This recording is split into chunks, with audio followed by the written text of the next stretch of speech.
Hi, this is Shabna Jain. நாங்கள் இன்றைக்கி ஒரு சென்சிட்டிவான விஷயத்தை பற்றி பேச போகிறோம். அதாவது பாடசாலை மாணவர்கள் அந்த செக்ஷுவல் அபியூஸுக்கு உள்ளாகிற சந்தர்ப்பங்கள் அதிகமாக காணப்படுது. பட் இதை பற்றி பெரும்பாலுமே மாணவர்களும் சரி, பேரண்ட்ஸும் சரி, டீச்சர்ஸும் சரி பேசுறது இல்லை.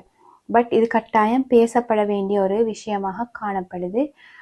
பெரும்பாலும் மாணவர்களுக்கு இதை பற்றியான முழுமையான அறிவு இல்லாததும் இப்படியான பாதிப்புகள் அதிகமாக நிகழ்வதற்கான சந்தர்ப்பங்களை ஏற்படுத்தி கொடுக்குது. நாங்கள் பொதுவாக ப்ரைமரிகளில் இந்த குட் டச் பேட் டச் என்றதை கொஞ்சம் சீரியஸாக எடுத்து சொல்லி கொடுக்குற சந்தர்ப்பங்கள் இருக்கி சொல்லி கொடுக்கணும். அப்படி இல்லாத ஸ்கூல்ஸ் இருந்தால் கட்டாயம் இந்த ப்ரைமரி பிள்ளைகளுக்கு கட்டாயம் அதை ஒரு டைம் எடுத்து பிள்ளைகளுக்கு சீரியஸாக அதை கட்டாயம் சொல்லி கொடுங்க.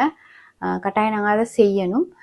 பட் இது செகண்டரிக்கு வர நேரம் பெருசாக அது இஷ்யூ பேசப்படுறது. ஏன்னா பிள்ளைகளுக்கு அது தெரியும் அப்படின்ட்டு நாங்கள் அதை கடந்து தேவையில்லை என்ற ஒரு மனநிலைக்கு தாண்டி போயிடுவோம். பட் இந்த சந்தர்ப்பங்களில் மாணவர்கள் அபியூஸுக்கு உள்ளாகிறது அதிகமாக காணப்படுது. அதாவது செகண்டரி பிள்ளைகள் டீனேஜ் வார நேரம் இவங்களோட அந்த உணர்ச்சிகள் ஹோமோன்ஸ் இம்பேலன்ஸ் காரணமாக ஏற்படுற அந்த ஹோமோன் இம்பேலன்ஸையும் சரி, உடலியல் ரீதியான மாற்றங்களையும் சரி அவங்களுக்கு சரியான முறையில் மேனேஜ் பண்ண நாங்கள் சொல்லி கொடுக்கணும்.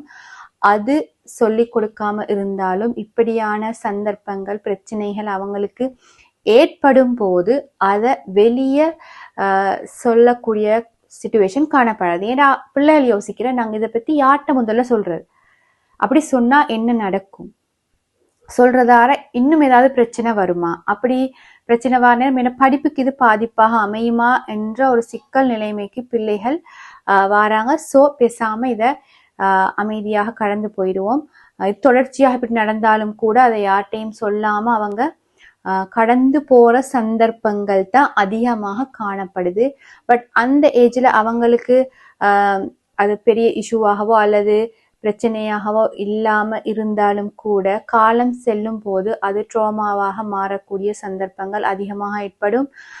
ஸோ இதை நாங்கள் கொஞ்சம் கன்சிடர் பண்ணணும். இதை எங்களுக்கு என்ன செய்யலாம்னு சொன்னா, நீங்க கட்டாயம் பிள்ளைகள் இது வெளியொத்தர் தான் செய்யணும், வெளியொத்தர் தான் அபியூஸ் பண்ணணும் அப்படி இல்லை. வீட்டுக்குள்ளேயே இது நடக்கிற சந்தர்ப்பங்கள் தான் இப்ப அதிகமாக காணப்படுது. ஸோ பாடசாலை மாணவர்கள் வீட்டில் ஃபேஸ் பண்ற விஷயங்கள் இப்போ வீட்டுக்குள்ள ஒருத்தர் இதை செய்தா இருந்தா அவங்க நிச்சயமாக அதை வீட்டில் ஒருத்தருக்கு சொல்ல சான்சஸ் இல்லை. ஸோ நம்பிக்கையான வேறொரு தேர்ட் பர்சனுக்கு தான் அந்த புள்ள சொல்லணும். ஸோ அந்த தேர்ட் பர்சனை ஆசிரியர்கள் காணப்பட்டா அதை அவங்களுக்கு சரியான முறையில மேனேஜ் பண்ணக்கூடிய சிச்சுவேஷனை சொல்லி கொடுக்கலாம். ஏன்னா இந்த சந்தர்ப்பங்களை நாங்கள் பொருத்தம் இல்லாத ஒரு நபருக்கு பிள்ளை போய் சொன்னா அந்த பிள்ளைய இன்னும் மிஸ்யூஸ் பண்ணக்கூடிய சந்தர்ப்பங்கள் தான் அதிகமாக காணப்படுது. ஸோ டீச்சர்ஸ் கொஞ்சம் இதுல கவனமாக கன்சிடர் பண்ணுங்க. பாடசாலை மாணவர்களோட இடையில பிஹேவியர் சேஞ்சஸ் ஏதாவது தெரிஞ்சால் அது எதுவாக இருந்தாலும் சரி, ஏன்னா குறிப்பிட்ட ஒரு சேஞ்ச் தான் வரும், இல்லாட்டி ஒரு சிம்டம்ஸ் தான் இதுக்கு இருக்கி அப்படியெல்லாம் இல்லை. ஏன்னா ஒவ்வொரு மாணவனும் தனிப்பட்ட ரீதியாக வேறுபட்டவர்கள். அவங்களோட நடத்தை மாற்றங்களை நாங்கள் சரியான முறையில் ஐடென்டிஃபை பண்ண டீச்சர்ஸு கட்டாயம் அது தெரிஞ்சிருக்கும். ஏன்னா அவங்க தொடர்ச்சியாக மாணவர்களை பார்த்து கொண்டு வாராக்கள் என்றதால அவங்களுக்கு சின்ன ஒரு மாற்றம் வந்தாலும் தெரியும். ஸோ மாணவர்களை சரியான முறையில் நாங்கள் கவனித்து ஐடென்டிஃபை பண்ணோம்னு சொன்னால் எங்களுக்கு இதை கண்டு கொள்ள முடியுமாக இருக்கும். இப்படியெல்லாம் நடக்குமா அப்படின்ட்டு தயவு செஞ்சு கடந்து போயிடாதீங்க. ஏண்டா எது வேணாலும் எப்படி வேணாலும் நடக்கலாம்.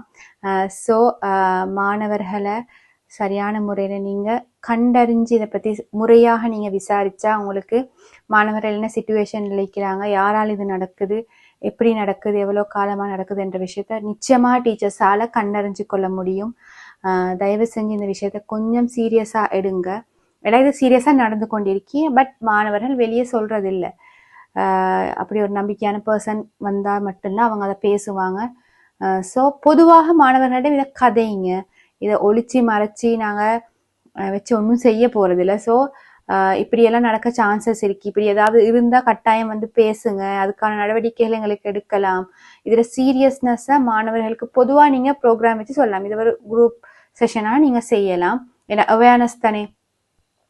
பட் நீங்கள் டிஃபரெண்ட் ஐடென்டிஃபை பண்ணுற பிள்ளைய தனியாகத்தான் நீங்கள் எடுக்கணும். அப்படி எடுத்து அவங்களோட கதைக்கிற நேரம் மேபி அப்படி ஒரு பிரச்சனை இல்லாமல் இருக்கலாம். பட் சின்ன ஒரு மாற்றம் கண்டாலும் மாணவர்கள் பாடசாலையில் நீங்கள் அதை சீரியஸாக எடுத்து நீங்கள் கன்சிடர் பண்ணி விசாரிக்கிற நேரம் வேற பிரச்சனைகள் இருந்தாலும் கூட மாணவர்கள் சொல்லுவாங்க. ஸோ இந்த அபியூஸ் விஷயம் நடக்குது, நடக்காம இல்லை, இப்படியெல்லாம் நடக்குமா அப்படின்ற கேள்விக்கு தயவு செஞ்சு வராதிங்க. சர்வசாதாரணமாக இந்த விஷயம் நடக்குது. பிள்ளைகளை கவனிக்க வேண்டிய பொறுப்பு ஆசிரியர்களுக்கு இருக்கு. ஏன்னா இது வீட்டில் நடக்கிற சந்தர்ப்பங்கள் இருந்தால் அவங்க நிச்சயமாக அடுத்ததாக நம்புறது வந்து சொல்ல வேண்டியது ஆசிரியர்களிடம்தான்.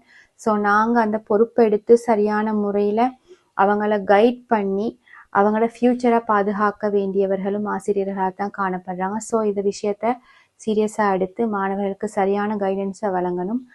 இந்த வீடியோ பிரயோசனமாக இருந்திருக்குன்னு நம்புகிறேன். Thank you so much.